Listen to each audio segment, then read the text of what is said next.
So wait, you're talking about like me sharing my uh okay.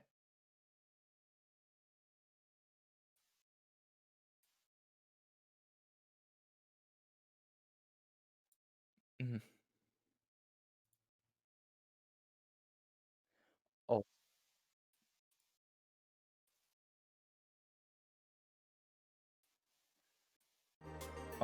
also I'm pretty sure your mic is muted for the stream. Oh yeah. Oops. I'm dumb. Uh, Okay, yeah, there we go. yeah, much better. Mm-hmm. It's how this is a last minute setup, but at the same time, I don't know how to like fix it properly. Wait on early. I guess I have to like literally just fix it before the stream, which will be kind of troublesome for me, sadly. Uh, Okay, good. Oof. Okay, now we're cooking. And finally, let me just change the title.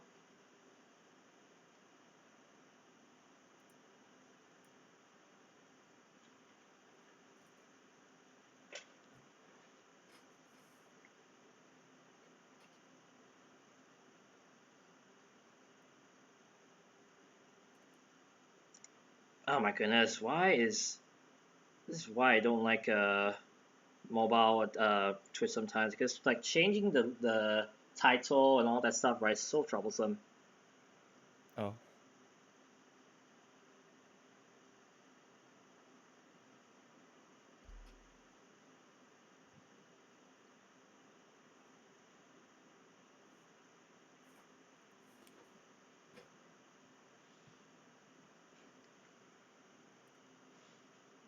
Got it. nice. All right, titles change, and yeah, for those wondering, that's gonna be the content that we're gonna be talking about basically. Yeah. And let me just alter the volume so at least the volume is not too loud for Bejeweled. Mm, Because I want at least a bit in the background, but not too much in the background. right. All right, okay. And boom. All right, as I said before, this is just me playing Bejeweled while we talk about stuff.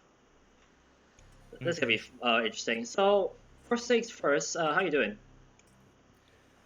Good. I just kinda woke up not too long ago and had eggs and toast, and now I'm having my coffee. Oh, I wish you could go so back to toast, honestly. I know I just had dinner, but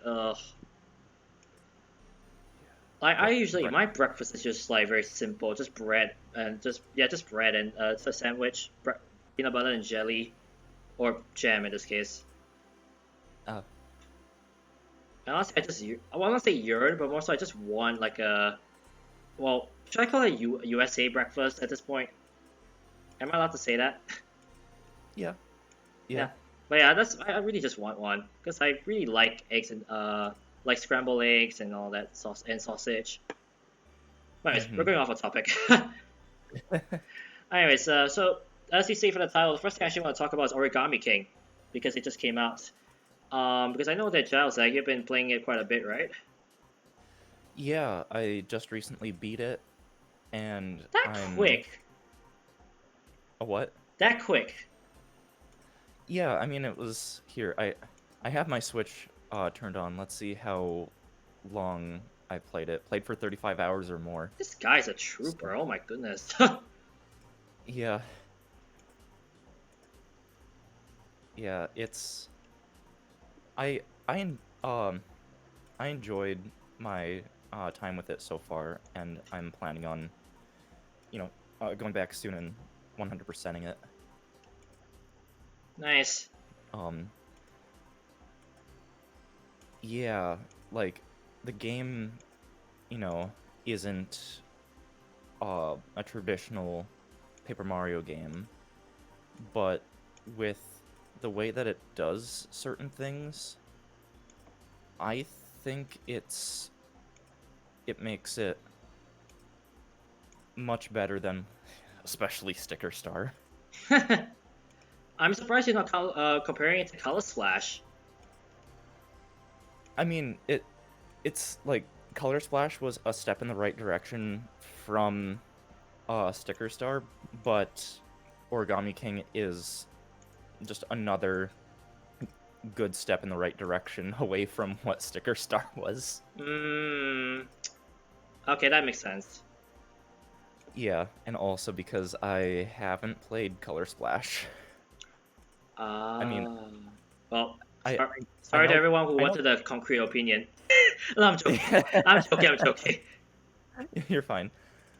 Um, yeah, I yeah, just haven't gotten the chance to play Color Splash because I don't have a Wii U. Oh, Wii U. It's a Wii. Reference to your you don't know Jack video. Yep. That that clip was actually entirely off the cuff for I don't know what ran through my mind to think, "Oh, let me set up my camera while I do the voiceover." But I did, and that just sort of happened, and I played into that, and I that clip wasn't planned at all, and I think it was a fun little addition. But yeah, Welcome to the bloopers of Giles Sack. Anyways, back yeah. to Origami King. So, any like you said, it was completely different to a normal Paper Mario game, especially when we heard there was no experience bar. Maybe you could like give an explanation of how you like level up to in a sense.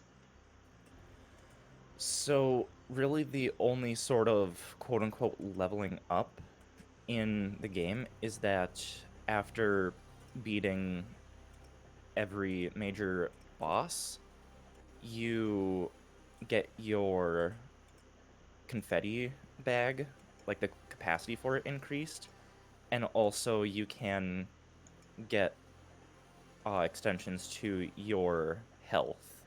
Those are really the only sorts of quote unquote leveling up that you encounter in the game. And so that kind of brings up the question like, oh, is there really a point to battling then? Um, I mean, you could argue no, but here's kind of the thing. A surprising amount of the battles are, um, as far as I know, required to progress the story. So it's not the those battles aren't optional. Straight up, you have to beat them in order to proceed. What does that remind me of? Actually, I don't know what game that reminds me of. The first thing I can think of is, well, I can't say Link to the Past because if you get items in the chest that will allow you to defeat the bosses. hmm Just thinking what game does that, but I can't think of the top of my head. Oh well. Anyways, Yeah. like Yeah. that's actually kind of interesting. Like beating bosses to get items that require you to move on forward. Although the way you say it is like to say that you don't even need to beat the bosses makes me think that it is possible to defeat without play the game without even needing to defeat any boss. I mean, you do need to beat the bosses to proceed. Um, and a lot of just regular battles are required because the game kind of springs them on you. But battles other than that, you don't really need to do. So, Actually, does that mean that technically any mini battle is completely useless technically? yeah, yeah, because all you get from battles are coins and confetti, which coins you use for items that you use in battle, and in those battles you get coins. So yeah, Wait, only for items used in battle? essentially, like, you can also get uh mushrooms for healing, which you can use outside of battle, but uh most of the items you can get are ones that you only use in battle. Cliche. Huh. Oh, wait, wrong word. Touche. Yeah. Mm-hmm. But That's... um, even taking that into consideration, I mean, I still had a fun time with the battles. Um, even though a lot of them, or a sizable number of them, straight up aren't required. It's actually kind of fun to do battles in the game.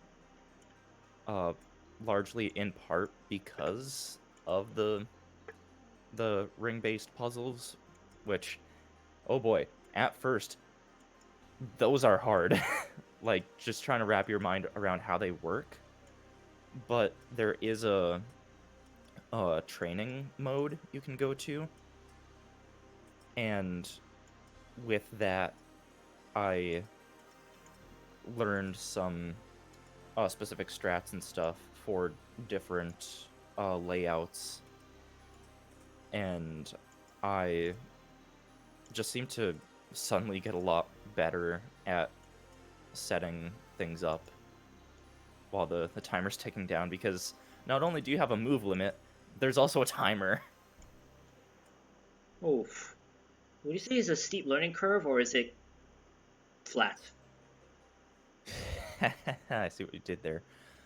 Um, I mean, being completely honest, there there is kind of a point where I just felt incredibly dumb, where it's like I don't see the solution, and then I uh pay money to cheer toads to essentially solve the puzzle, and then I see the solution and I'm like, I feel so dumb. That's so obvious.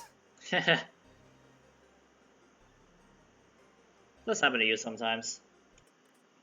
Mm-hmm. Yeah, that's not only do you use coins for buying items, but you can also use coins for cheering toads, or yeah, paying toads to have them cheer for you, and depending on how many coins you pay, that actually solves part of the puzzle. Okay. And not only that, but also you can straight up just buy more time.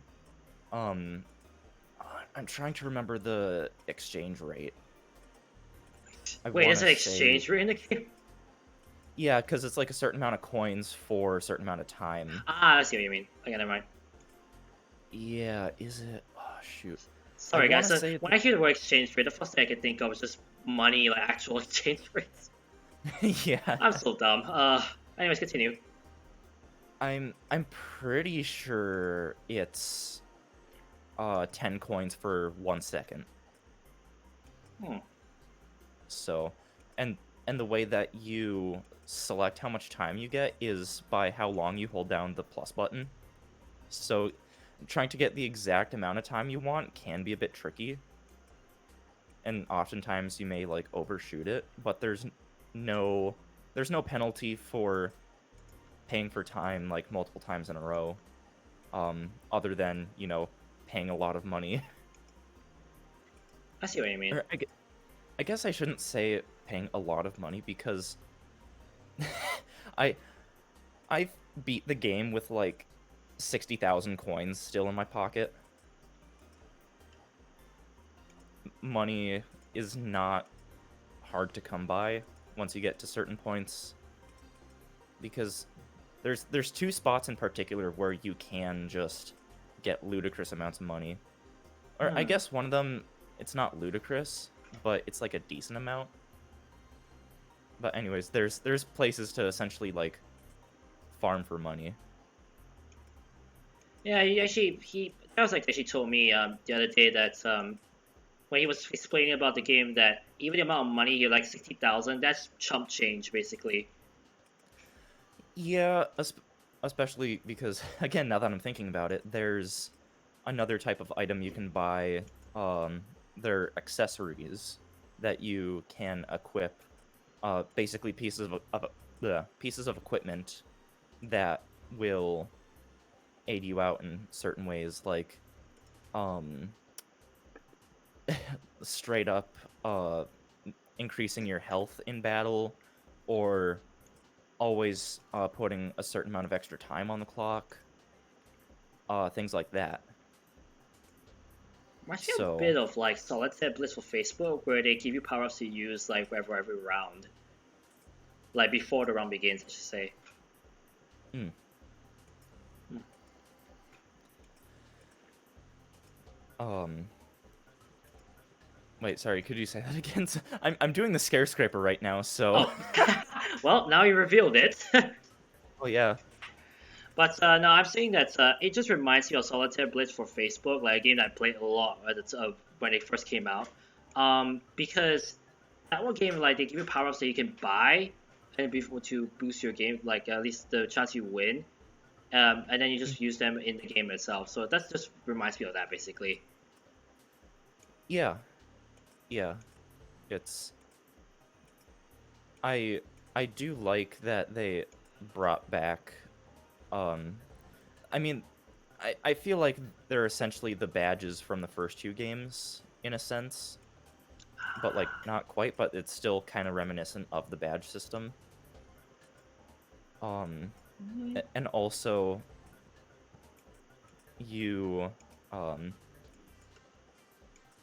so you start out with kind of the bronze variants of some badges, and as you progress, you get silver and gold variants, which are much stronger. So um, they'll give you even more time and more health, and those sorts of things. There's also accessories that help you with 100% completion. So honestly, I advise not going for 100% until you've gotten all the accessories, because they make your life a whole lot easier. Hmm. Origami King advice from Jailzek. Yeah. I mean, definitely, the advice is such like that was very definitely helpful. I mean, Mm-hmm. yeah, that's nice.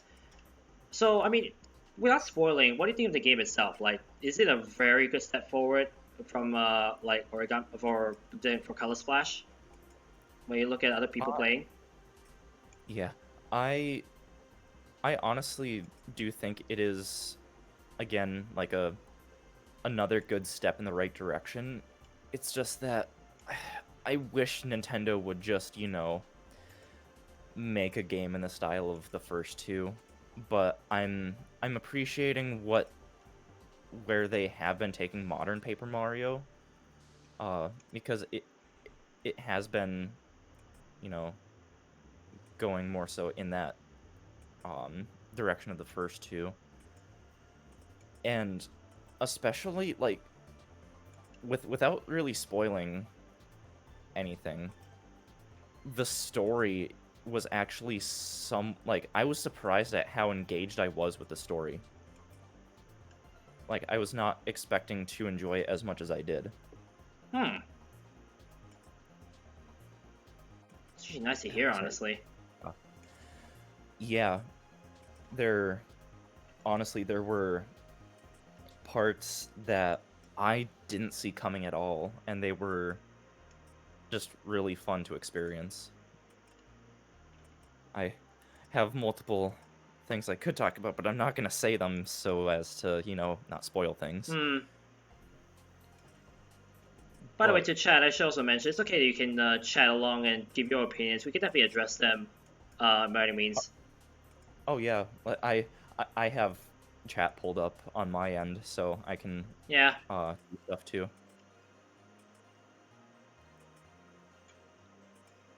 But yeah, I liked it.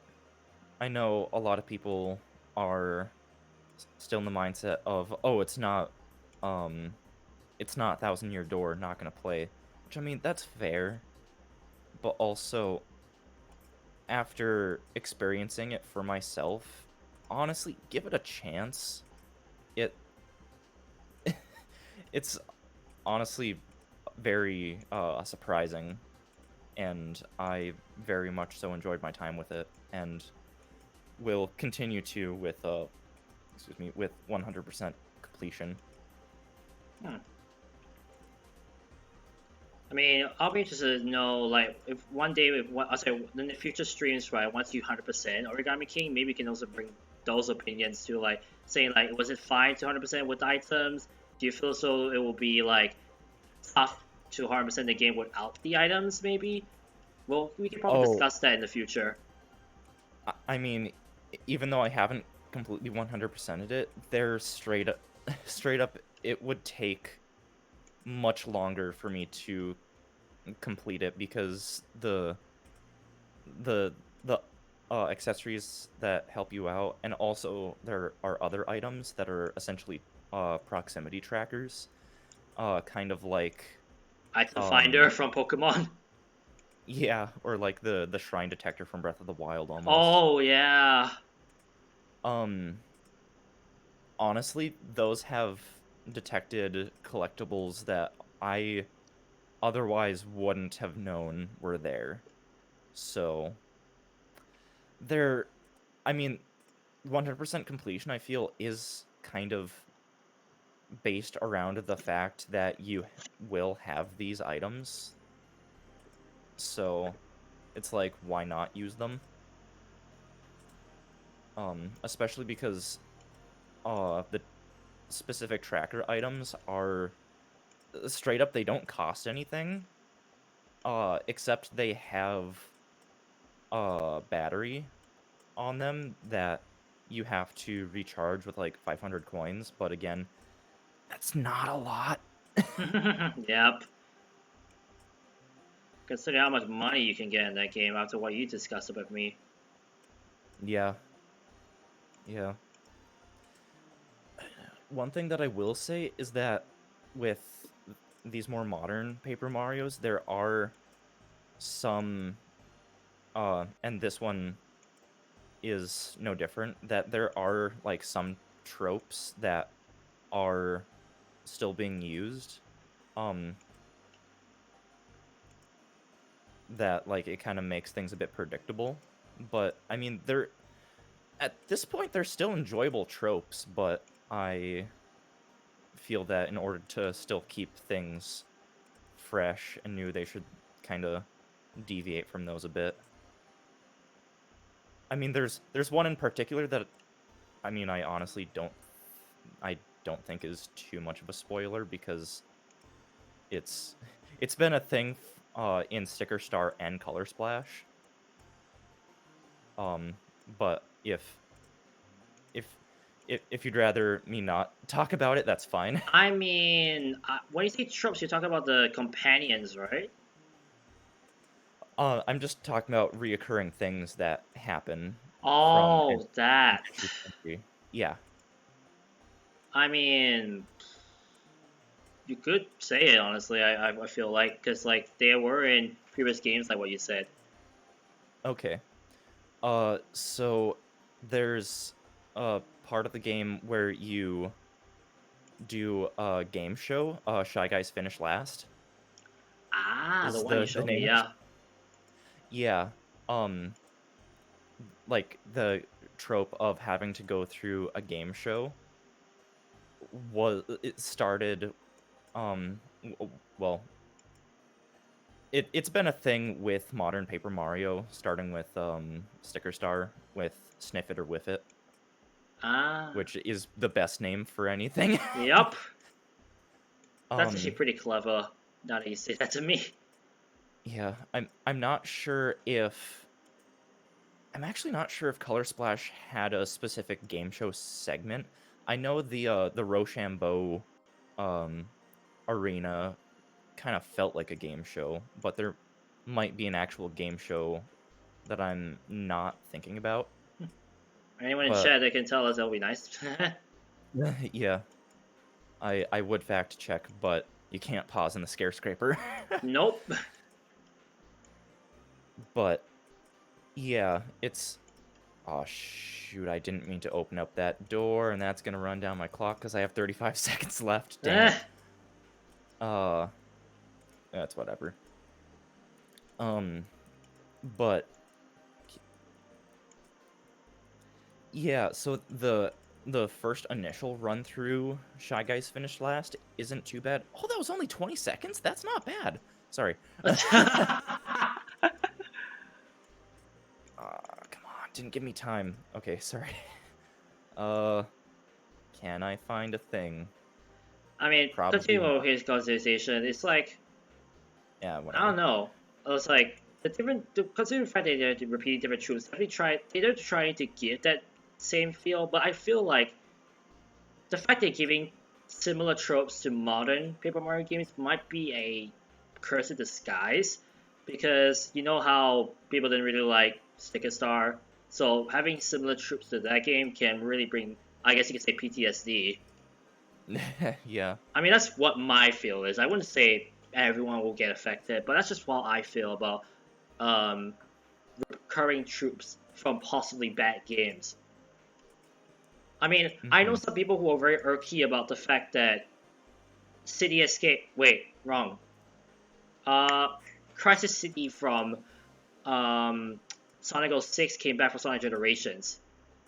Oh, Well, I know some people were irky about that. Um, Clement J64, which I don't understand why, but hey, maybe that's like just like exception just because it's Sonic fan community, but that's just how I yeah, feel. yeah. Um, I mean, I guess if I were to compare Sniffitter with it to Shy Guys finished last, I would honestly say that Shy Guys finished last is the better of the two, just because it's more interesting. Um, if if anyone listening knows of the game show Brain Surge, it's honestly kind of like that Hmm. similar concept. Um, and for those who don't know, Brain Surge was a game show on Nickelodeon where essentially you're given the answers to all the questions, and it's essentially testing your working memory.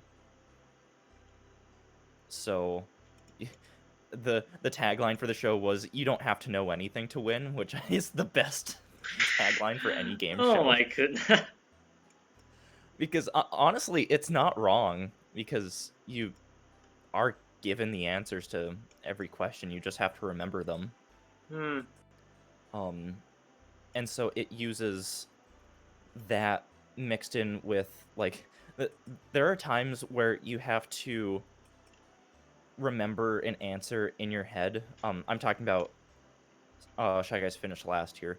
Um, there are times where you have to keep an answer in your head while trying to do something with the ring-based puzzles. And so yeah, if you're not good with that, you might want to get a pen and paper ready Hmm. or pull out the notes app on your phone. Um We don't use paper and pencil. We're saving the earth here.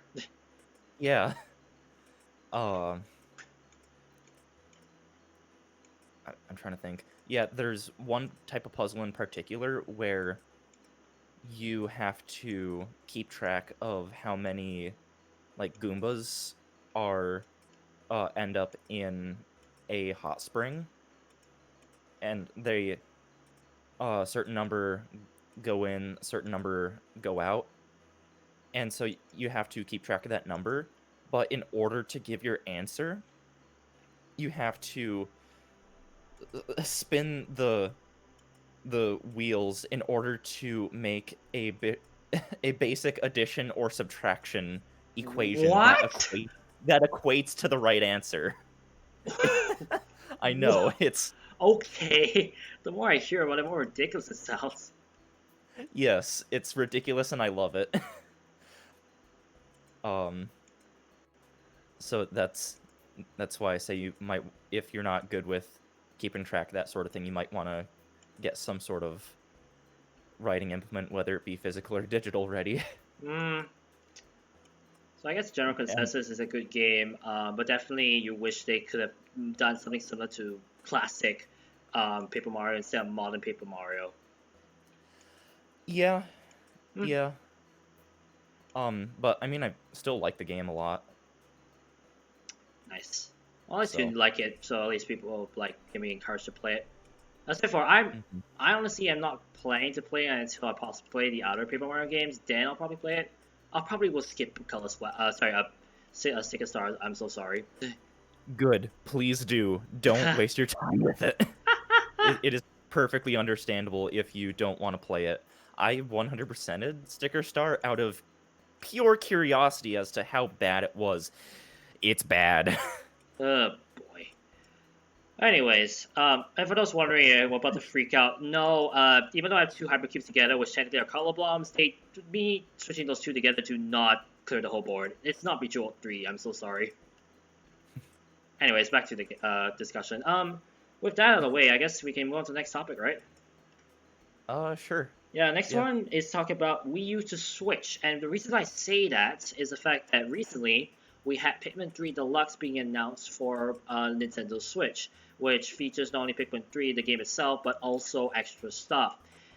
I Mhm. After that discussion, I did notice a Twitter post from a random user, which I honestly don't remember his name, talking about the fact that he sees there's only two games left that Nintendo really needs to port from the Wii U to the Switch. Xenoblade Chronicles X, in which Xenoblade Chronicles has already been ported, and the elephant in the room that I want to really talk about, Super Mario 3D World. Yes. I also chanced upon a post showcasing how badly the Wii U sold out, and honestly, it was worse than I thought. Yes. I saw like basically I think it was like 13.62 million um, consoles for Wii U in 2012. Sorry, that came out 2012. But I look at the other consoles, they were like much higher. Like for example, NES. Funny thing is that okay, I should probably say this in this way because that's how I can remember the list. From NES to N64, the console popularity decreased until GameCube. I should say GameCube was quite the second lowest, I think. Then at Wii, the Wii actually sold the most at 117 million, but then it goes back down to its lowest at Wii U at 13 million. Yeah. And then the Switch goes up. The Switch actually, the reason why the post was there was to say that Switch is becoming the second most sold out Nintendo console in the world, reaching NES standards basically. Mhm. But that really just goes to show how Nintendo bounced back from the Wii U and how badly the Wii U sold out, which is kind of sad. But now that we're seeing more games being ported to the Switch, it just makes me wonder, is the Wii U truly and utterly dead? Because we still have some fantastic games that were part of the Wii U family, but have not been ported yet, basically. Yeah. Yeah. Um I mean, if you were to think about like is the Wii U dead in terms of how um like every game that you could potentially play on it. Like I mean, there's a load of stuff you can still get like on the virtual console and eShop. Like there's a lot of Wii games that are still available on the Wii U eShop um that straight up haven't been available on any other system. But in terms of, you know, first party Nintendo stuff, I can't really think of any other games that A would port well to the Switch and basically actually yeah, that. Hmm. I mean, Mario Party 10, which honestly, I'm gonna go to a rant right now straight away. I apologize for this. Why does Sure. everyone hate the flipping car? I I honestly, when I play Mario Party 9, I honestly love the car idea. I personally haven't played any Mario Party that has the car, but I can see why people wouldn't like it. Especially because it deviates so much from the typical Mario Party formula. Um, I I know there's at least one individual in particular that has expressed their feelings, especially towards Bowser Party, Chugga Gee, Conroy. yeah, I was about to say, Um, gee, I wonder who it is. Chugga. yeah, it's not like he went on a mini tirade during the middle of one of Proton John's streams when they were playing that on a TRG trip. Oh man, no one will forget that stream. It just brought out the worst in Chugga, and like honestly, he like it just made him hate it more. And honestly, I just feel like, come on, what is so wrong about that car? Um, I mean, I think in particular he got angry about Bowser Party and just how unbalanced it is. Like Bowser's at a such big advantage, which I mean is somewhat understandable, and it makes the uh I think it's technically considered Team Mario. Any wins from Team Mario are a lot more fulfilling in that sense because they've kind of beaten the odds. But uh, they could have done the balancing with that a bit better. How so But though? I guess maybe with the last one, maybe not include that one mini game that's is considered unfair. You know which one I'm talking about? yeah, where Bowser essentially hides like what is it, like a star or something behind one No, of not that, not that. I'm talking about the actual Bowser mini game. one of the okay, I gotcha. Yeah, Yeah. that one. For those wondering, it's the I think it was like a Bowser climbing the chain. You have to like mash the button in order to get up. Yes. Yeah. I forget exactly what the controls for Team Mario is, but I know with Team Bowser, Team Bowser, that's one Team person. Bowser, one person. Yes. Bowser,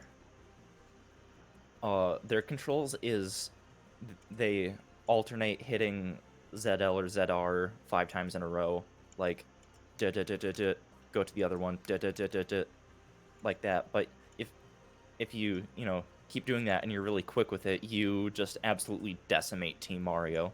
Yeah, that's pretty much the game that we're talking about. And honestly, I'm looking at that game, and the first thing I think of is why make this, and B, why have a 3 out of 10 chance of having it if it pops up of having it when like in the final part of the game. That's just gonna make it so unfair because that person will always pick up that game if it's there.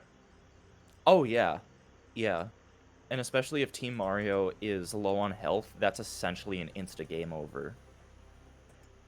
Hmm, that's why. And I agree with you still. The fact that the 1 in 3 chance at the end, right, is very unfair. Mm-hmm. As you can tell, Yeah, this is pretty much just impromptu. Like we just discussed about stuff. That's why I said Wii U to Switch and then and more. yeah. So, but yeah, I just want to bring out that because honestly, really, other than what you said, like maybe WarioWare, what was it, WarioWare Gold, or was it WarioWare, It's Wario, Game and Game Wario? There we Game go. and Wario. Yeah, Game and Wario. Like, what else is there? Like, can we think about any else? I mean, I've heard multiple people say, "Oh, they should bring Nintendo Land," but that game was tailor made for the gamepad, so how would that work on Switch? Correct. Actually, Unless it required you to have two Switches, one docked, one in handheld mode, but possibly.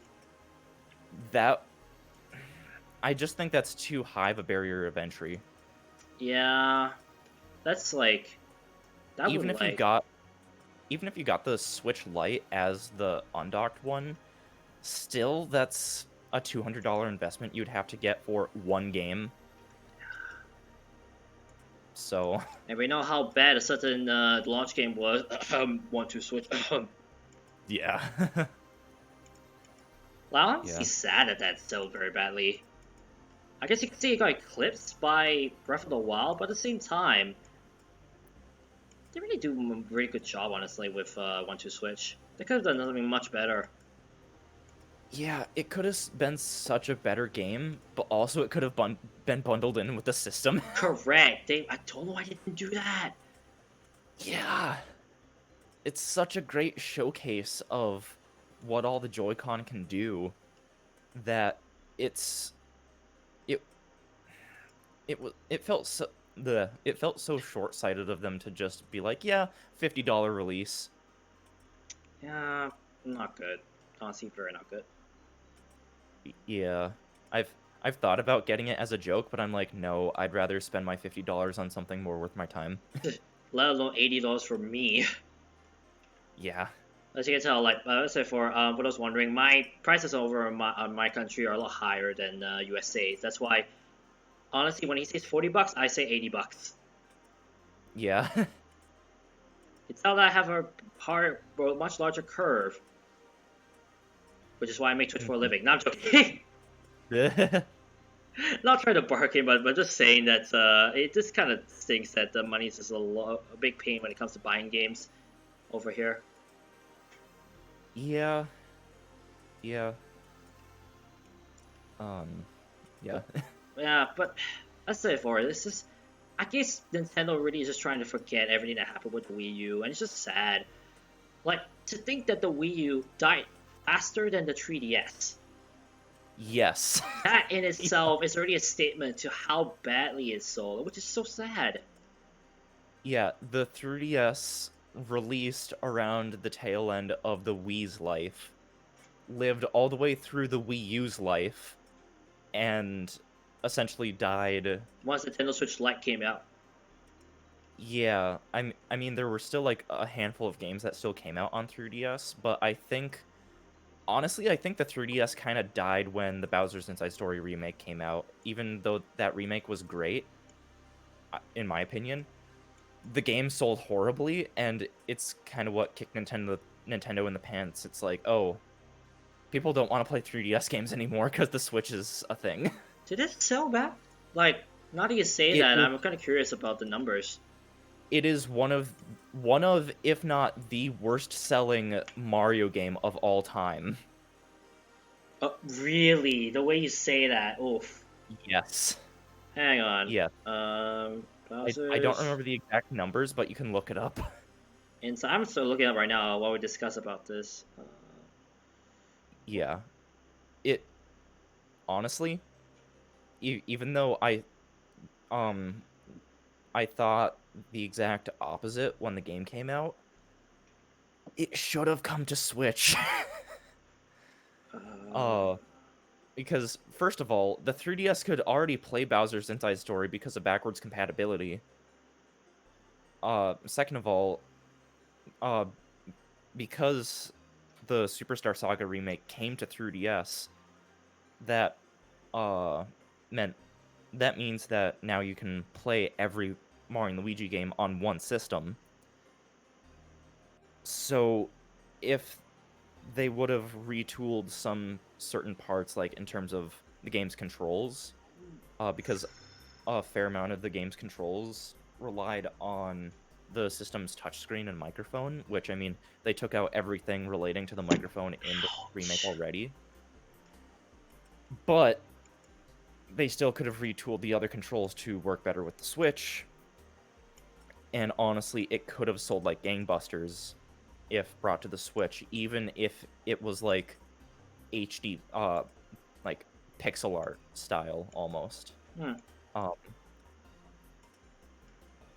like, yeah, it could have done incredibly well on Switch, and especially with it being the fan favorite game of the series, generally speaking. Inside Story is But my favorite. I guess so. Yeah. yeah, I mean, it's the one that I mean, I don't want to make this comparison, but I'm going to make it anyway. It's like the Thousand Year Door of the Mario and Luigi series in terms of how Ah. popular it is. No, it's okay. You can make that honestly. Mm-hmm. By the way, I But actually looked up the numbers. This one was an article from 11th February, and this one blew my mind. Um, only over 20,000 units were sold as of that February, and by that time, you know how New Super Mario Bros. U Deluxe came out? yeah, 381,000 plus units were already sold. yep. That is crazy. And I guess you could say that really was the nail in the coffin for the 3DS. Yes. Like, ouch, that is so low as of that short period of time. And I just want to remember that the New Super Mario Bros. U Deluxe technically came around the same time that same time? They came out on the same day. Same day, yeah, there we go. Yes, I know that because I played both the same day. Ah. But yeah, it's just shocking to see the numbers. Yeah. Yeah. I mean, I can see why it was still brought to the 3DS because they still had that established game engine that started with Dream Team and they over time refined. Why never did But this in time, Nintendo? yeah, it should have just been brought to the Switch. It's a good thing that I have a DS emulator and, thanks to my friend, Partners in Time and Bowser's Inside Story are the ROMs, so that I can play it on my own time. Because, man, the fact that it was not ported to 3DS is somewhat upsetting for me. As someone who actually did play both the GBA and the 3DS version of Superstar Saga. Mm-hmm. Yeah, it's a little strange that they jumped completely over Partners in Time because the well, yeah. Um, but I mean, the reasoning was like, oh, let's remake the arguably the best one in the series, but do that remake onto a dying handheld. It's like Kirby Mass Attack. Came out the wrong time. Honestly, yeah, because that came out on the DS around the time the 3DS came out, didn't it? Oh, totally bad timing. I don't know what is with Nintendo and bad timing sometimes. Yeah. It's just painful to see, especially with some very good games like, well, Kirby Mass Attack technically is a pretty good game. Alongside, what else can I think of? Wait, let me think. Actually, now I think about it, I can't really think of anything else. Oops. I wish I got prepared for that. It's fine. But I guess you can see the general consensus is there with what I'm trying to say. Mm-hmm. Like I feel like they did a good job with the Bowser's Inside Story remake. Although there were some at first strange decisions, like how even though the Superstar Saga remake was at a rock solid 60 frames per second, the Bowser's Inside Story is 30. Are you serious? Yes. Oh my um goodness, that's already bad enough.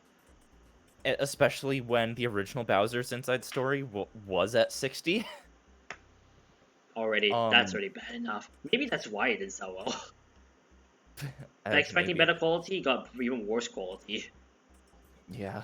um but I mean, I think there was that dip in the performance because they kind of pushed the graphical fidelity of the game more than they did the Superstar Saga remake, which I mean, I personally really enjoyed the improvement um in the graphical department, but at the same time I don't feel that that Bowser's Inside Story, that's hard to say quickly. Um I don't feel like the original game needed necessarily that much of a facelift because it was already a really good-looking game. Um, but I mean, I still enjoyed the extra polish they added to things, even though some people thought that, oh, Bowser looks slightly strange, which I mean, to be fair, he kind of does, but I I kind of find it endearing in a strange way. Hmm. But yeah, just a lot of strange decisions made for a game that could have had a much better treatment. Like, you know, it could have been the first HD Mario and Luigi game on a system that is incredibly popular, despite, the changes they would have had to make to the controls. It would have been worth it. honestly. I'm just Um, wondering again, when we say that it's dying, it doesn't mean that it's not popular. That's what we need to put out straight off the gate before we discuss even further with this. yeah, yeah, Anyways, back to the. yeah. Um, I, I guess th this isn't spoilery at all because it's literally shown on the back of the box of the original game. Um, and in fact, uh, you encounter this throughout the game. Um, a lot of the controls are done with the touchscreen and stylus, namely Bowser's special attacks and certain battles done with Bowser, 4 in particular, that are entirely controlled with the touchscreen. They could have completely retooled those to work with the buttons. And I mean, if you're playing in handheld mode, then yeah, it could be just like the original controls. But I've heard of some people be like, oh, like if you get into a Bowser battle and, excuse me, and you have to use the touchscreen, oh, maybe you can take the Switch out of the dock. That would be terrible with how often you have to use those special attacks. Having to constantly dock and undock the Switch if you're playing on an original Switch docked. But also, any Switch game that forces you to use the controls in a particular way, in my opinion, is not a good Switch game. Because Switch games be, uh, should tailor the experience to how you want to play, because that's the whole shtick of the Switch. Hmm, I can agree on that sentiment. Mm-hmm. But yeah, they're they basically, bottom line, they could have retooled the controls in certain parts of the game to work better with the mainly button controls of the Switch. And that's about it. uh it's just a shame because Bowser's Inside Story was my first RPG that I ever played, Ah, and to see the remake of honestly my favorite game of all time sell that poorly just kind of pains me. oof. So That's definitely a big oof. yeah, even though I personally really enjoy the game, bar Bowser Jr.'s Journey, because why? Uh, yeah, the extra modes they added into the remakes, in my opinion, were awful. They're unnecessary, basically. Yes, like they didn't need to put them in, and but also just what they are and how the gameplay is compared to the actual main game, it just feels bad. Does it feel um, rushed? yes, Okay, that yeah, that already sells it out straight away. The fact that it's rushed already. Nope. yeah. And also taking into consideration how standard Mario and Luigi gameplay is, where you're in control of so many things that most other RPGs don't let you be in control of, like how anytime an attack misses, it's because you mistimed the input, and as opposed to it being entirely reliant on RNG, things like that. And then you get to the extra side modes of the remakes, and they're basically all RNG. So it really doesn't feel RPG ish. It doesn't feel like it should be part of a Mario and Luigi RPG, basically. Hmm. Uh, One thing I'd that ask that before you continue: is the combat system at least better than the one in Superstar Saga, or is it worse? like you're talking about the actual like um the main like gameplay itself. No, I'm talking about the extra mode. You know, like how Oh, Bowser comparing it. Jr.'s current journey and Bowser Jr.'s minions are about the same thing. Okay, I get what you're saying. Yeah, basically the same thing. No, not much change. Basically, no. I mean, in Bowser Jr.'s Journey, you can have 9 troops instead of 8, but that's about it. Hmm. Interesting. That's basically really the only change to gameplay, as far as I've seen. Huh. Wait, what do you mean as far as you've seen? Because with each, I've only been able to stomach the first like few hours or so of gameplay. Oh yeah, that's already. Like seldom do I play something like that and straight up just nope out of it. Like I get to a certain point and I'm like, no, I'm fed up with this. I'm done. Not touching this at all I will admit, anymore for the rest of my I life. was honestly almost about the same position as you were when I was doing Bowser Jr.'s Minions. I was like, I mean, I had to grind a lot just to be able to finish it. Yeah, and it sucks that in order to get all of the music for the jukebox and the Superstar Saga remake, you have to play through Bowser's Minions.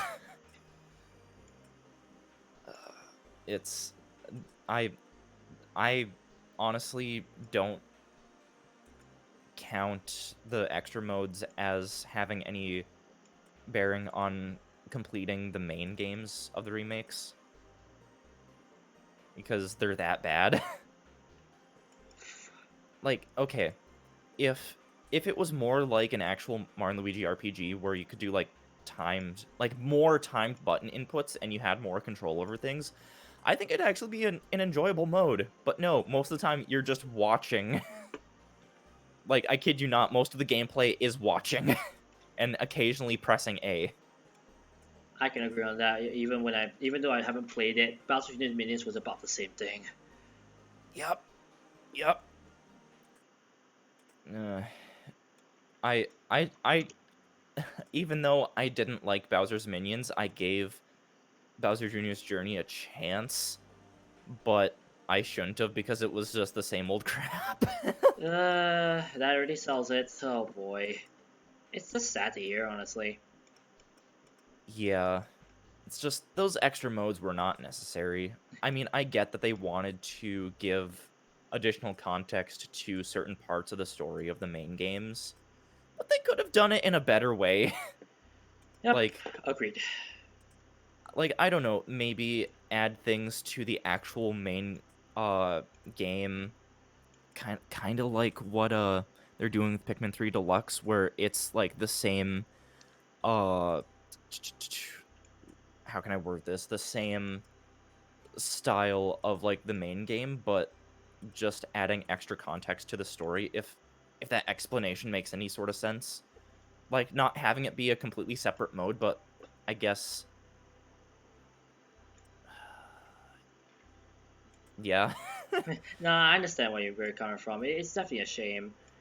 Um, I guess if anything, like it just shows something that really needs. I mean, funny thing is that this conversation of Wii U to Switch really just turned into why Nintendo has made some bad decisions in the past, or Yeah. how I should say.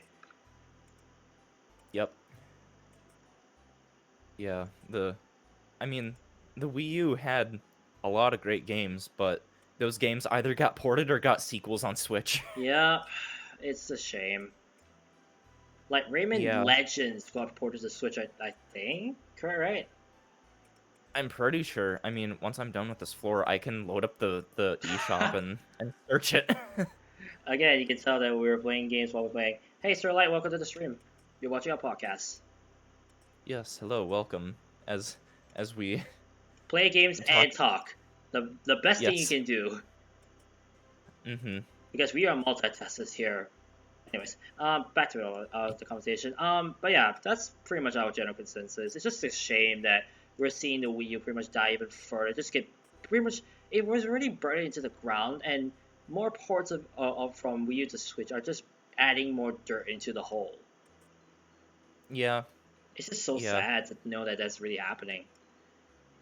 Anyways, I think But we also should. I think Oh wait, what? but also like kind of the marketing of the Wii U kind of was a big factor and also I think not a lot of people understood the main gimmick of the Wii U, although honestly, the the main gimmick of the Wii U of, "Oh, you have 2 screens." First of all, that's basically just it's basically just a high definition DS at that Yep. point. Yep. Um, but also, not a lot of games properly took advantage of having the gamepad. Like, even a lot of the best games on Wii U, like, Mario Kart, didn't, like okay, well, actually, now that I'm thinking about it, it basically has the bottom screen functionality of DS and 7, but it's not that very usable if you're playing local multiplayer, unless you wanna give someone a clear advantage by giving them that Hmm. extra information of what items does everyone have.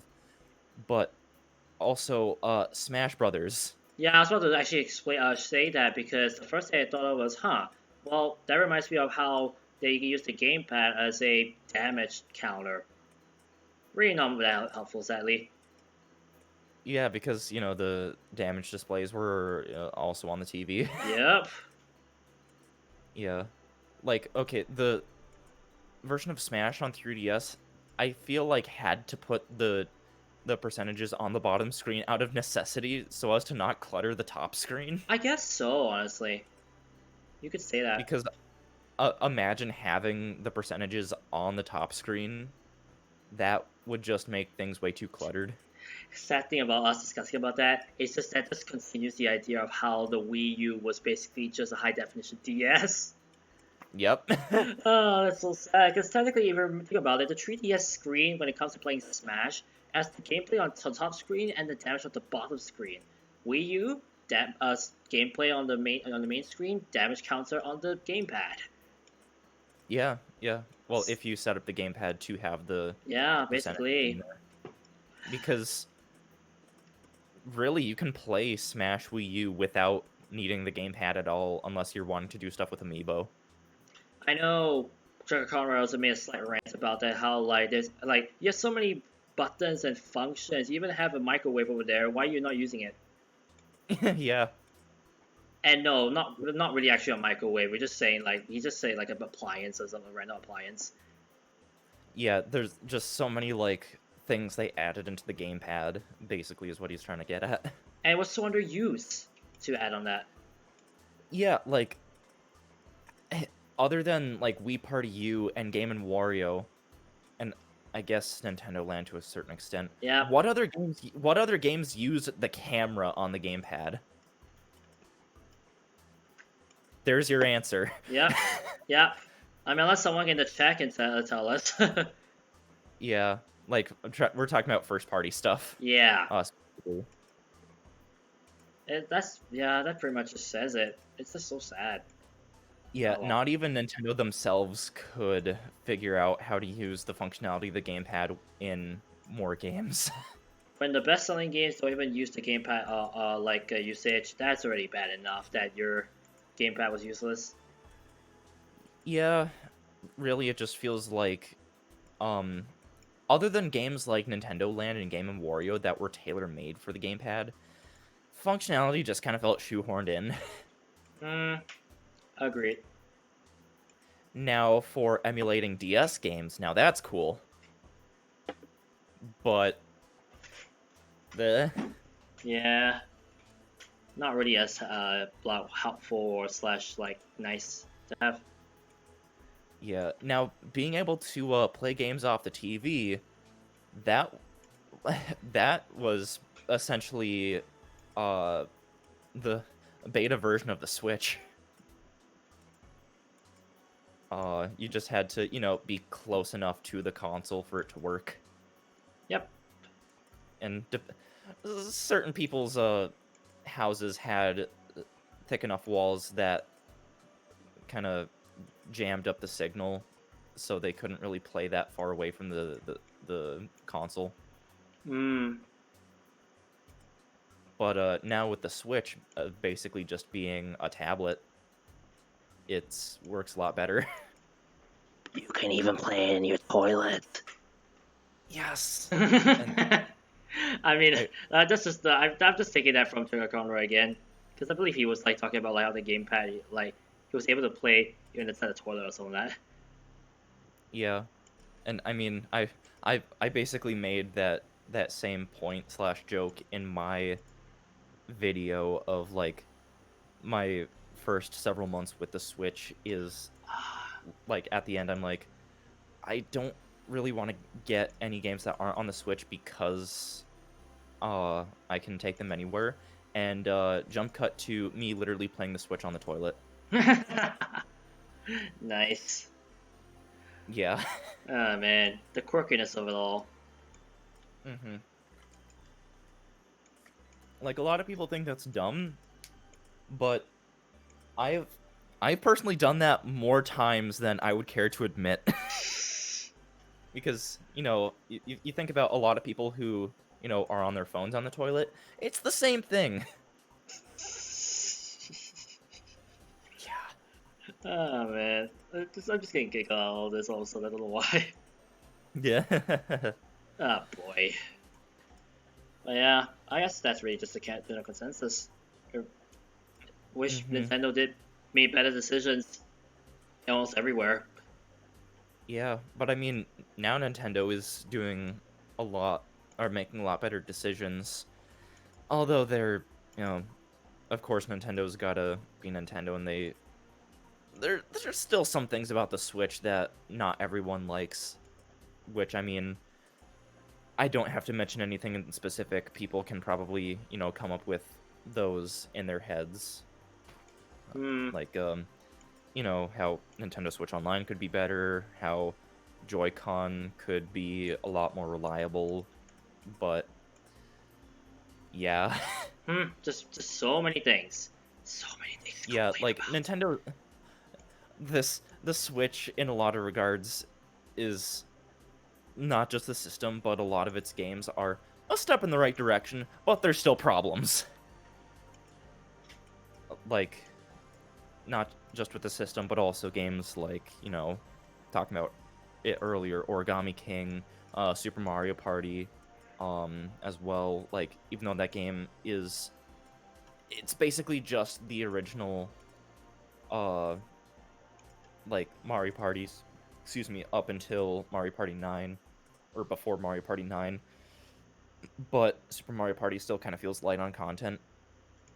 But again, the game's a step in the right direction, so that's Just a few more tweaks if you're there, a few more tweaks more there, and that'll be perfect. yeah, yeah. But I'm personally willing to bet that there's going to be some sort of like Nintendo DS Lite equivalent of step forward in the right direction in terms of hardware. How it was like better in every way, although excluding the uh I guess out of the box faulty hinges of the DS Lite because eventually over time with normal usage the hinge would just crack, Oh, and that's what happened to my DS Lite. oh no. Yeah, I mean, it really got bad around the time I got my 3DS, so it's like, well, I can play all my games on the 3DS now, so it's not that big of a deal. But still, it shouldn't have been that big of an issue.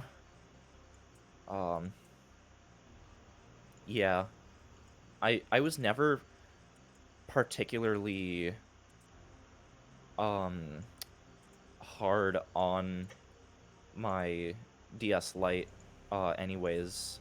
Even for being like an 8 to 10-year-old kid, like I tried to treat my system as well as I could, even though there was one situation in particular where I straight up dropped it onto concrete, but it still Oh, worked.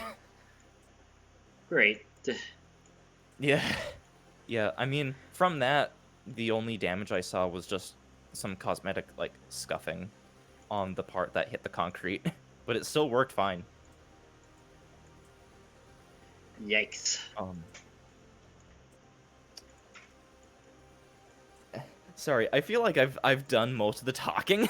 So I mean, here's the problem for me. Like for someone who's only just got into like the gaming business, where in the sense that I only got my 3DS in 2017, when I was like, at the time I was like Oh, only like 20 years old already. It's like just to hear from people's experiences when they're young. It's just like A, at least it's good, and B, it just makes me feel how old I am. That's fair. Yeah. I mean, my first system was the Game Boy Advance, and I got that when I was like Game Boy Color. 3. Nice.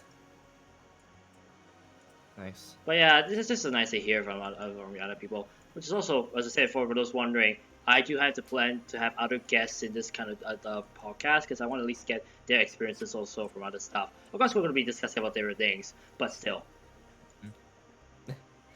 I there's actually a whole story as to how I got my Game Boy Advance, but it's it it's kind of for strangely personal reasons. Oh boy, Uh yeah.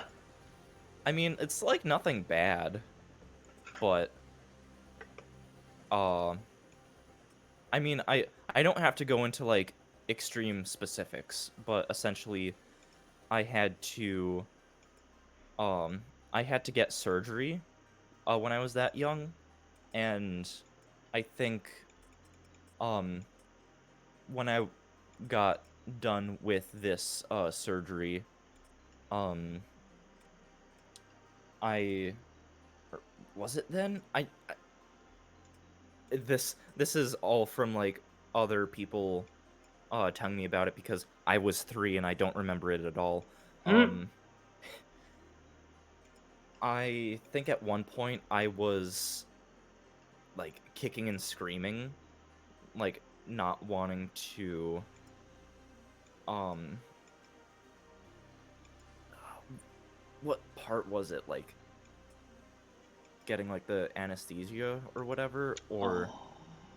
um or it might have been like not wanting to take whatever it is that kind of like knocks you out before you Hmm. get operated on. And one of my older siblings had a Game Boy Advance, and I was handed it, and for some reason that calmed me down like almost instantly. And so as a gift for going through the surgery, my parents got me my own Game Boy Advance. Note to self: consoles calm children. Yeah. Yep. Apparently. Also, wait. Oh no, Neos. I mean, I said for Neos, we just wanted to conversate with you guys, while we talk about this. So if you can have your own inputs, we can definitely discuss on what you guys say about the matters that we're talking about. Yeah. Anyways, I think moving on to a new topic because I actually just Sure. remembered that I wanted to bring this up. Xbox One X, like the new, oh, actually no, PS5, I should say. Sorry, my bad, wrong console. Oh. PS5, like especially with all the talk about the pricings of the games, possibly. Yeah, how at least here in America they're rumored to consistently be $10 more So than that's what 90 bucks in US, 70. 70. That's 140 over here. Jeez. Like for those wondering, like if you think about it, for PS5 to put the pricing at that pricing just means a whole lot for those like for example in my country where like I know like Switch games are how much? Here in America, Yeah, like a standard first party AAA title is 60. $60. Yeah. Technically, in my currency, will be about 120 bucks. I buy it 80 bucks. So you can see Hmm. how much, how what? Wait, I was going to say watered down, the pricings are, and honestly, now hearing that like the PS5 games are going to be that much, honestly, the first thing I can think of is there really any point to like bring up the pricings if this is going to be like if it's going to be like crushing the economies of other countries? That's my worry Yeah. right now, honestly, just hearing the pricings for the PS5. I'm just like, bro, if this is gonna be what it is, I don't think PS5 is even gonna come to Singapore. Yeah. Yeah. Just because of the fact they have to water down the prices so much to where they're even losing money, or GameStop's are losing money. Mm-hmm. Like, if do we even know the actual price of the PS5 system yet. No, I don't think so. Unless someone in the chat can tell us, but I don't think so, honestly. At least I don't Yeah, remember the announcements recently because really, I think when it comes to PS5, I think the first thing I think of is like, okay, it's gonna be probably about the same, if not a higher pricing than probably the Switch. yeah.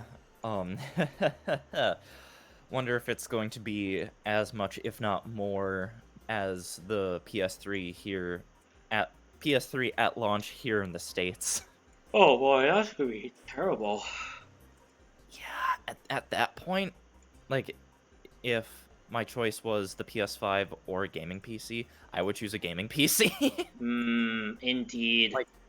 like use that money to build a somewhat decent gaming PC because, better performance and also you can do other things with it. Yeah. Were there any other features that they were talked about on the PS5, or is it just PS5? That's it. I mean, a lot of the features they talked about related to the better performance of it, like um the decreased loading times, and they gave it like this fancy flowery name when in reality it's just that the system now has an SSD instead of a mechanical hard drive. It's kind of funny That's how actually they've weird.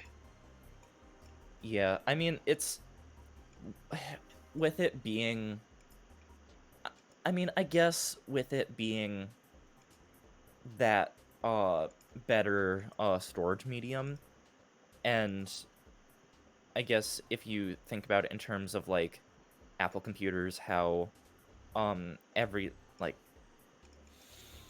how can I put this? They can optimize it to get the most performance out of it, whereas opposed Hmm. to like yeah, like your own like DIY gaming PC, um there may not be that optimization, but you are saving money and all that. I guess if I'm wording this right, um because apparently uh even with the increase in like graphical fidelity with games coming to PS5 and all that, there's apparently going to be like at least similar, if not lower load times. I don't know how that's going to work, but I Hmm. mean, it's entirely Sony's own hardware, so they can uh optimize it as much as they can, and um especially with it just being its own standalone box as opposed to a PC.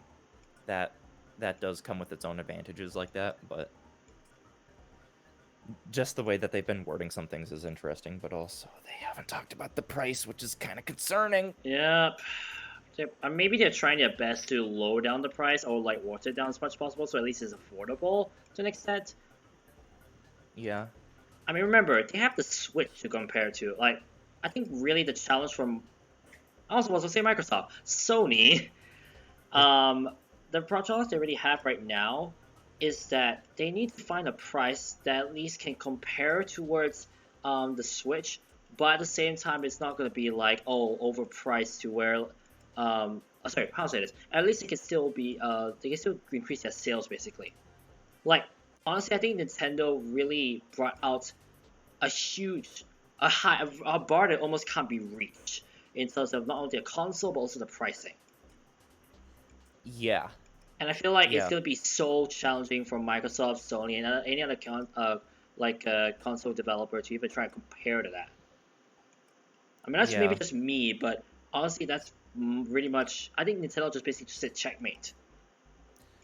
Yeah. Especially with $300, you're technically getting both a home console and a handheld system. Basically, that's also another thing that they've got the edge on. Yes. Like, what? How It's else can you innovate? That's the problem. yeah. Yeah.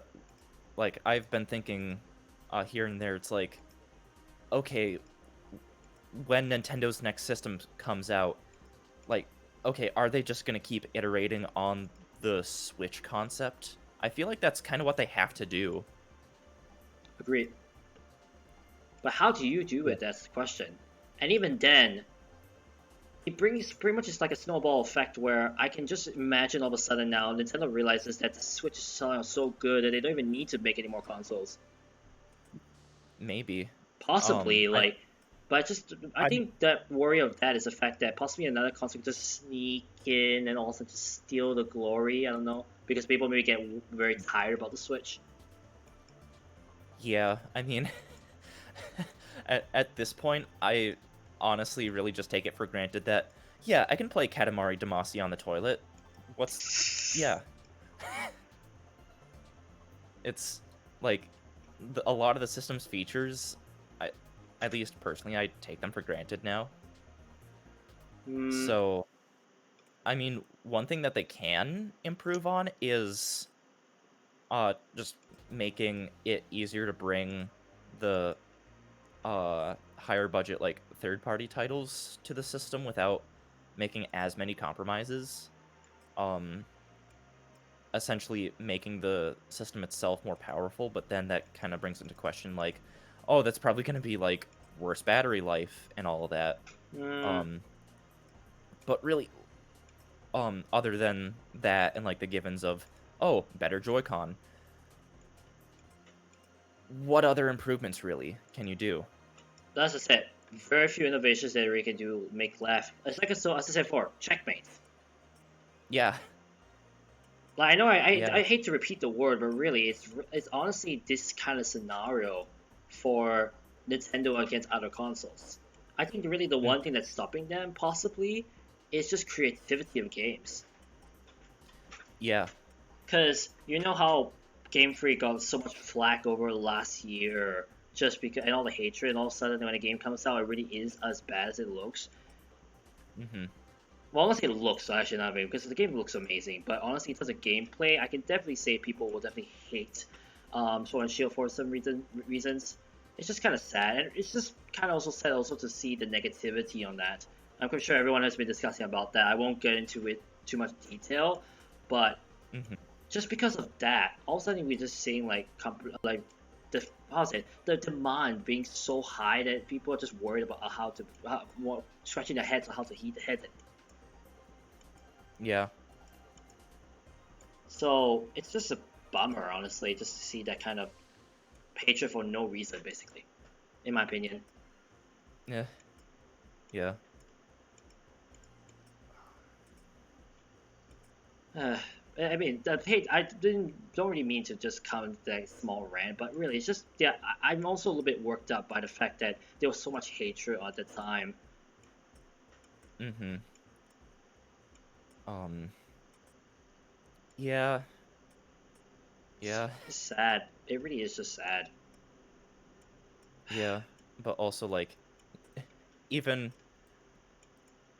I, I mean this is just me, but like with any and all of my grievances and critiques and stuff I have about, Nintendo at the end of the day, it doesn't really matter cuz they're just video games are meant to be enjoyed and Mm, meant to be fun, and I even though I like to um I like to be somewhat like critical of Nintendo because I love Nintendo so much, but at the end of the day, like it doesn't matter.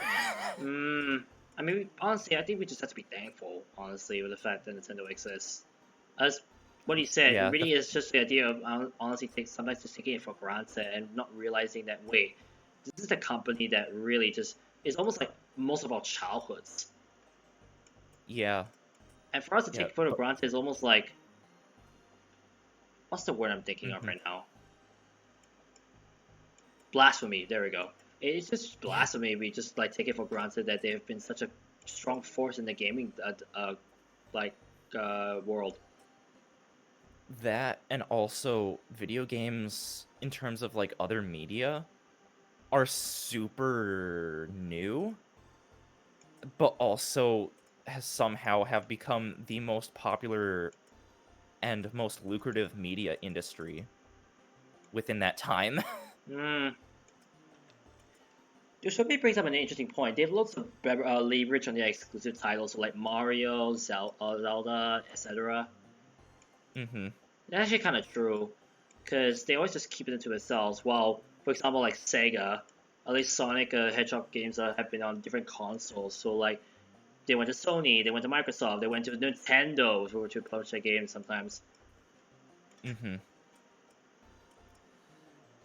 But when you Yeah. look at Nintendo itself, they would never bring it out to another games, unless of course all of a sudden you see like a, let's say rip off, but a reference maybe.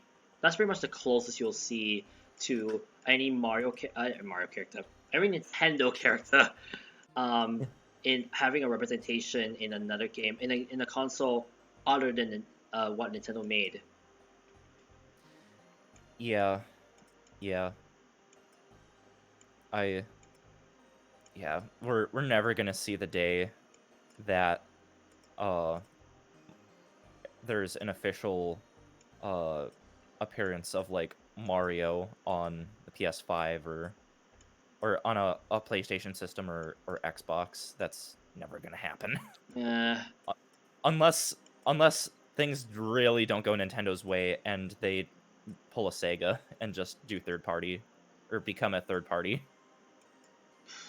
but But I don't honestly, is it really gonna happen? with Nah. how well the Switch is doing, no. No, not at all. Which is already, as I said before, that's the nail in the coffin. Because the fact that they're doing so well with the Switch, they don't really need to do much in terms of like console building. Although you could say that's leaning towards Sega, 1999, 2000, when they finally said they were going to stop making consoles.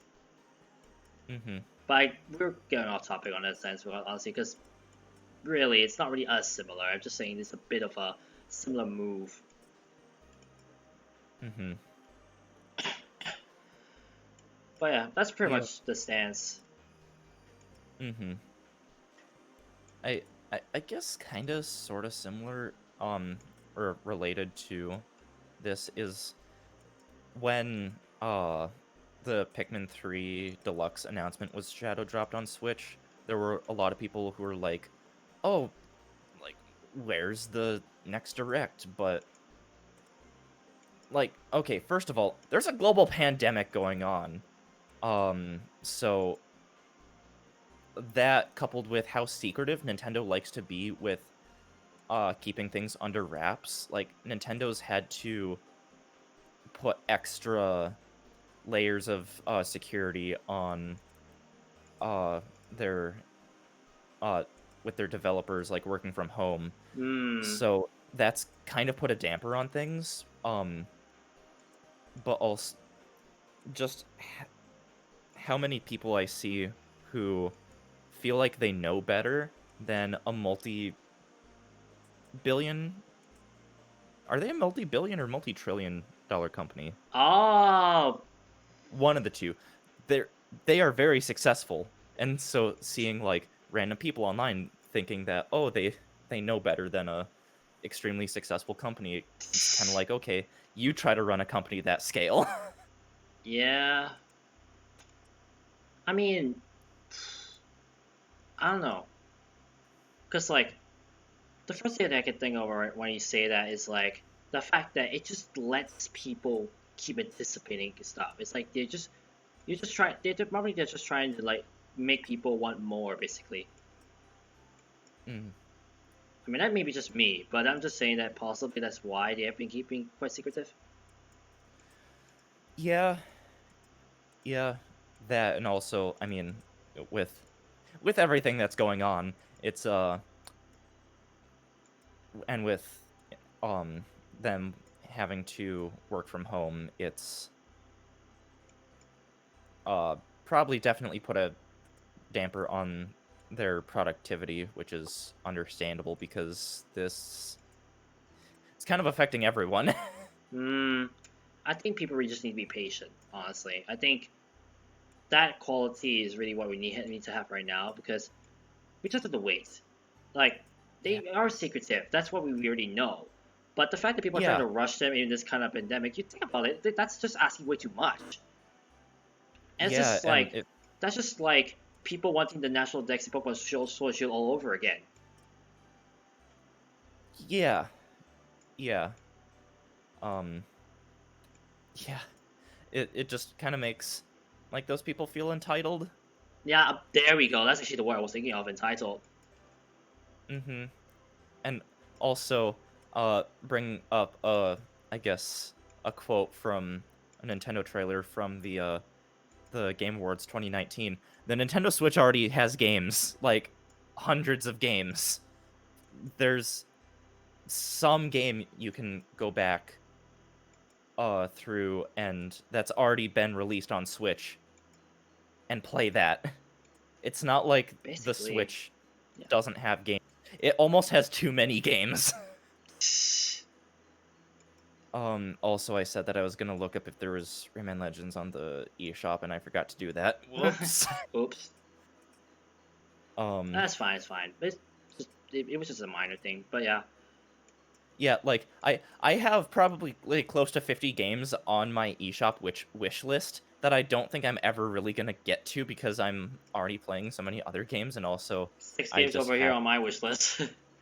yeah, I mean, like I for know me, but in this case, actually, I do want to play those games in the future, but only when I'm free. Because, for those wondering, as I said before, this actually gonna be the last week before I head back to university this Tuesday. So I'm definitely gonna be quite mm, busy. So I'm not gonna spend much time. The ones I bought were actually just puzzle games that I want to spend on my own time when I'm free. So a lot of Pacross, Sudoku, and all that kind of good stuff.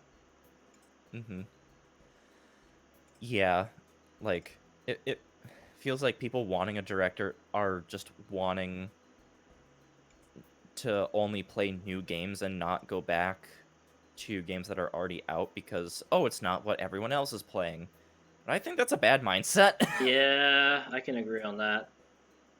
Like I really got into Luigi's Mansion when the game became a Nintendo Selects in 2016, like 3 years after the game came out, and I had a fun I had a great time with it even though like especially with the online mode no one was playing it really. Oof. Uh Oof. which which I mean to be fair, LM2 Scare Scraper is much more doable solo, but that's beside the point. Um basically it a game doesn't have to be the new hotness in order for it to be enjoyable. If a game is good, a game is good. Yeah. It doesn't have to be the current uh hot thing like Animal Crossing or whatever to be good. And it feels like too many people only want to play new games. Um yeah. Yeah. It's I guess basically Your my side of the tangent. story. Yeah, your tangent. Don't worry. I just want to really finish on it because like really that's all I want to talk about like in terms of like what has been happening these last week or last few months really. Because other than that, Mhm. we've definitely had some other stuff that we could discuss on. Well, not say other stuff, but more so there's been other happenings that I don't really want to discuss about because I really want to just make it a game. For those wondering, I just want to make it like a gaming centric podcast. Also, Pixelman, Yeah. thank you so much for hanging around. Um, yeah, honestly, it's been a great time to discussing. I just want to make this a podcast where we can discuss about gaming for as someone who really likes to talk about it. And really, Mhm. this is my way of trying to finally get all of it out. And for those watching, I hope you're honestly excited for this kind of format and are interested in this kind of format because this is gonna be going on for quite a while. Considering that this journey to Bejeweled 2 is gonna be lasting for quite some time. Like I'll just say right now, I started at level 69. I'm now at level 77. Yeah. So as I thought, this is gonna take a long while before this podcast ends, or at least reach the end of its name. Because once I finish Bejeweled 2, I'm not too sure what I'm gonna name it. But yeah, honestly, this is just like experiment. And to those watching, thank you so much for just hanging along. And really, what really I want to fuel this with is like the chat. Like for those who are in the chat, definitely give your inputs on these kind of things because that will really like spice up some things. And honestly, at least we're able to carry the conversation even further with what we're discussing because Oh yeah. I definitely not able to gonna get everything up in a week. There's definitely not gonna be enough happenings to be able to put everything in 2 hours. Right. But the fact that me and Jowsek had love games a lot and we like to discuss about it, it really is just part of the fuel. And the extra fuel is really just a chat. And honestly, I really hope that you guys can understand that and possibly add um your side of the story and how you think about what we are talking about. Mm-hmm. Definitely is an Also, experiment, but I hope that the experiment goes well. mm-hmm. Sorry, I pulled up Rayman Legends Definitive Edition. Yeah, it's Ah, yeah, fully. there you go. I forgot that existed. Yeah, it has a demo, so I'm downloading it Hmm. Funny thing was that for I was like. actually looking through the game store near where I was at earlier, and I found Rayman Origins for the PC at just $9 or $5, which in your Nice. sense is 250. Basically. That's kind of insane just seeing the prices. Mm-hmm. But yeah, that's pretty much what I want to discuss. Other than that, there's really not much else, unless you have anything you want to discuss about. Hmm.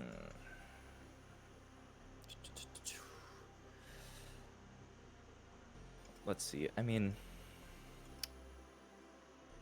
shoot. We definitely can call. Well, although I'll also say right now, next time the first thing I can think of right now, Luigi's Mansion 3. Once you're finished, right, Yeah. we can discuss about that compared to other games. Yeah. Yeah. Like I'm not giving you guys a preview of what's to come next week. Yeah. Like honestly, I at some point, um, either just like a discussion or maybe a full-on video Video? that I Oh yes. video where specifically comparing the scare scrapers of both. Really? Um, at the very least doing that, but also like could do that for just the games in general. I Hmm. know. Um, We still have that New Super because Mario Brothers 2 video, remember, that we wanted to try out, maybe? oh yeah, yeah, that too. That Um, too? da-ba-da-ba-ba-da-ba. Hey, um, actually, I I I brought up my opinion that I think NSMB2 is the best in the series. Actually, I think Luigi U is a bit better, in my opinion. Oh, Luigi Move single player is one of the best. Mm-hmm. Like I brought this up before, I think, but it's kind of like the concept of the Lost Levels where it's a harder game, but basically I think Luigi U is a Lost Levels but done right. Yeah, Um I actually agree. That's a very good way of describing Luigi U. yeah, at times the Lost Levels felt very unfair with things, but I don't know what you're talking about. Secret exits. yeah, secret exits that bring you to back to previous worlds. Uh, Yeah. wait, what? Oh, Yes, that's a thing. That is a I thing in forgot. an official Sorry. No, Nintendo no. The game. reason why I was like, wait a second, what? I forgot you were talking about Lost Levels and not Luigi U. Yeah, Oops. yeah. It's fine. Yeah, I actually it's like meant I what? actually meant to talk about the secret exits in Luigi U because they're so hidden. Yeah. But then again, it's the fun about the Luigi U is the fact that secret exits are so hidden. Mm-hmm. So am I allowed to complain? Not at all. No. But yeah, I agreed. Like Lost Levels, secret exits that take you back levels. Oh, the only thing it's good for grinding for lives, I guess. Yeah. But I mean, in the very first level, in the first 10 seconds, you can grind up to so many lives. Infinite one-up trick. Yep. To the point where you can glitch out the lives counter, even. Yep. In fact, actually, I someone managed to do that with New Super Mario Brothers sorry, Super Mario Brothers for NES, like the NES Online one. I actually managed to glitch Hmm. it out because I was able to like get higher than like 10, and then all of a sudden it's just different dots, or like different Hmm. pixels shown on the lives count. It's actually kind of cool. Yeah. Also, I'm on floor 4 right now, of the Scare Scraper, so... For those Oh, wondering, for those watching, if you're curious why I was explaining Skyscraper, let's just say that I got lucky with Skyscraper. He hasn't, because I got the final ghost where yeah. I posted on the Discord, but he hasn't. Yeah, and I've logged more hours in this game than you have. Yeah. Don't look at me. I don't know how lucky I am with this game. I don't know how unlucky or lucky because I've already voiced out my okay. For those wondering, I've voiced out my major rage and um, what's the other one I'm thinking of? Major rage and frustrations with the game with like friends of mine when I play, just because of A, either bad luck RNG with girls, or B, just stupid people online. Yes, that's why for the longest time I refused to play with randos and why I essentially studied how to play the game by myself. Like for those Just wondering, even because though I play a lot, I consider Giles like the master and not me. yeah, there's a certain method to how you should go about doing the Scarescraper by yourself so as to not screw yourself over. It's it's a very big learning curve on how to do it by yourself, but it is very doable. Hmm. Hence why I made a whole video about it. And we're actually thinking of a second video, honestly, at this point, because I found a lot more tricks that even he didn't know of, that we can Yeah, definitely bring up. yeah, and I honestly really like I appreciate that with yeah, with having multiple people like essentially studying how it works. Um Hint, hint, new video coming out of Giles' hinted video. Or Potentially, channel. yeah. Yeah, potentially. We have a lot of video ideas, honestly, and even videos that we, Yep. I don't know, haven't released. Yeah. You'll see what we mean. I mean later, or in due time. Yeah. Yeah. Um but yeah, it's there's a lot more to the Scarescraper than what most people would think. Um I think one big thing is if you're able to wrangle up multiple people to uh do it, do it. Yes, um please. especially, you know, either doing voice chat over Discord or if they're like other family members that are all playing that like you're all in the same household, then just like getting together and like doing it locally so then you can actually communicate. Yep. Even though I'm again pretty sure you can do voice chat with randos, but Tedious. not all that, but also not all of them might speak the same language as you, so that's hard to Oh. communicate. Yeah, especially when many people being Japanese. Or like other languages too. Yep. Also, I am finishing this floor with 7 seconds left on the clock. Oof, that was close. Well, that's 4-5 later, right? Yep. Let's I'll let's just say this right now. Pardon Giles, like we also screams. yeah. Like he's, I as I said before, he's been hunting this one for a long time. And as much as I posted to say that I did scream at the top of my lungs when I finally got mine, I feel like he was screaming louder. I mean, at this point, with how just jaded I am from not getting the Diffusing diffusing goo, goop, yeah. I may just be like, when I get it, like not even give that much of a reaction. Oh boy, it's like Dude Perfect ones. Like when you finally make a trick shot, then you just like don't react much because you just like your mind is just melted. Yeah, Like you I look mean, at them and just like react so like lively, and you think to yourself, what happens if I do it? And also you just take forever, and then you finally get it, and the reaction is not even as lively as them. like okay, there's a four rare ghosts on this floor. I Uh, potential, I potential. we'll see. That's all I'm gonna I say. I Potential. I did just now get a super poltergust, so Oh boy. I'm happy with that. I'm just gonna keep running through to get the key. Oh, secret Lucky. special special room. So it's right here. I may as well just get all the other power-ups. Yeah. Doop, doop. There we go. Okay. Oh geez, it's well, at least there's a teleporter right here that I can. I know people can't see. I can't see my screen, but uh now I have located the key, and now I'm going back to the lock door. Hmm. Man.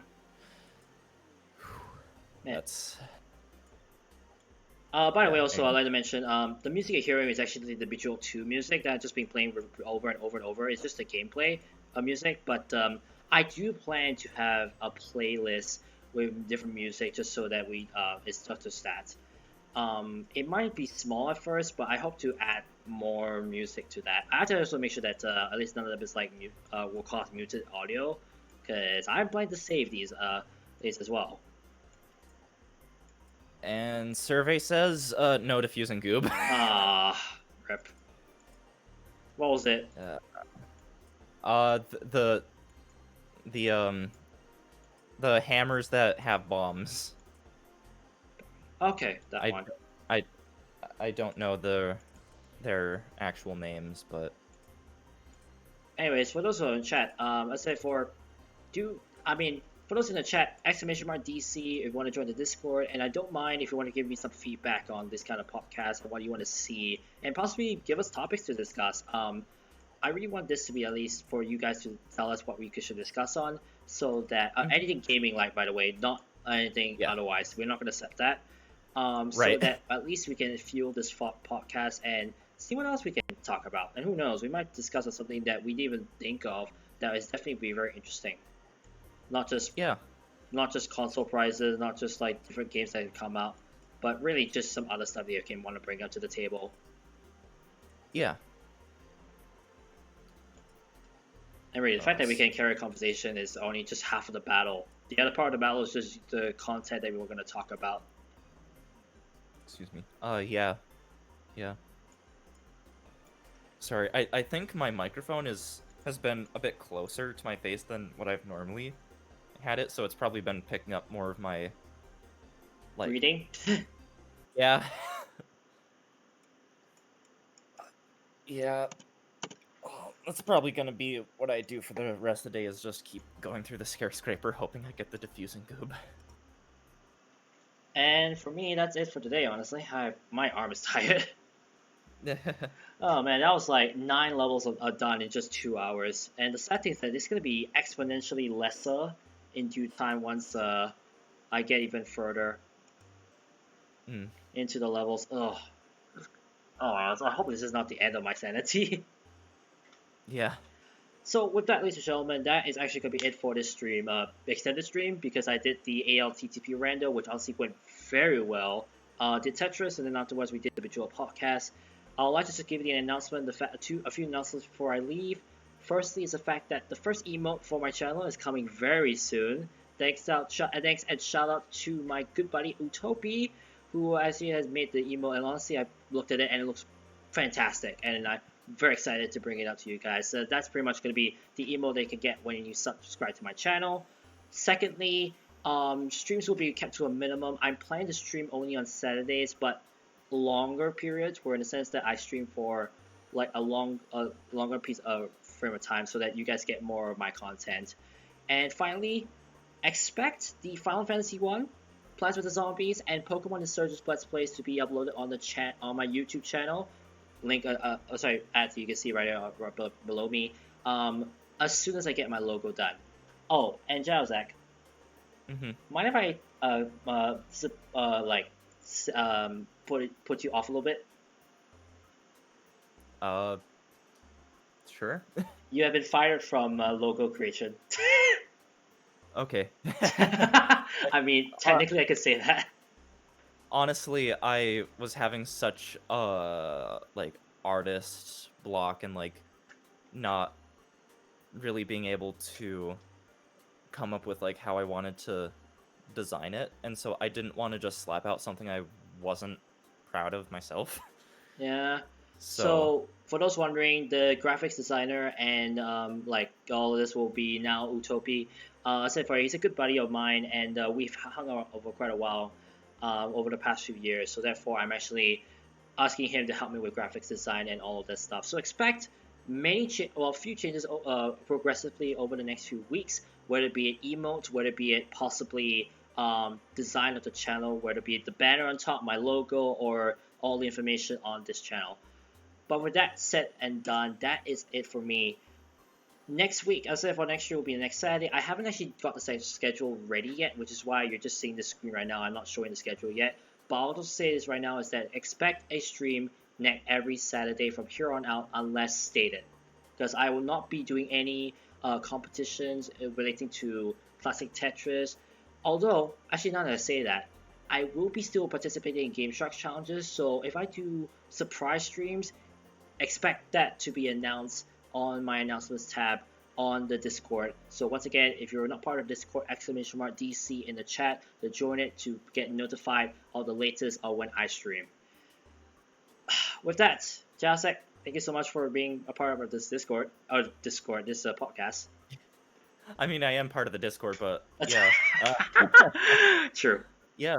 Thanks for letting me on and for doing this. Mm. And one last thing I will mention: this podcast is not going to be like centric to just this timing. I do plan to do other timings to cater for other people. The one time I cannot do definitely is the afternoon in US, because that is midnight for me, and I'm not doing that. Yeah. With that, I'm gonna find a raid straight away. Hang on a moment. Let's see who's live right now. As right there. And also level 78. That's 9 levels done for Bejeweled 2. That's actually quite a few. Oh, let's see what I want to raid. Man, come on. Oh my goodness. Why is there we go? I don't know why my browser was not bringing up the stream manager. Are you actually streaming anytime soon? Like in the next few days? I mean, with all of the working I'm doing, I've been trying to figure out what type of schedule I want to have for streaming, because I do want to like stream more. Once I start to like nail down a regular schedule, I'll be talking about that on my Twitter, which thankfully he has right here on screen. If I'm doing the hand motions in the right area, waiting for my stream. Yep, there we go. That's the right area. For yeah, it's right there. Once I nail down my own regular schedule, talk about it there. Anyways, gonna rate my good buddy Macabre Summon. He's doing Jackbox party packs, so definitely gonna rate him. He's actually one more slot in this latest game of press the button, I guess. You guys join him. I'm gonna go to sleep once we finish it up. But anyways, thank you guys so much for watching. This is Lee, for 121 signing out. I'll catch you guys next week. Peace. See ya.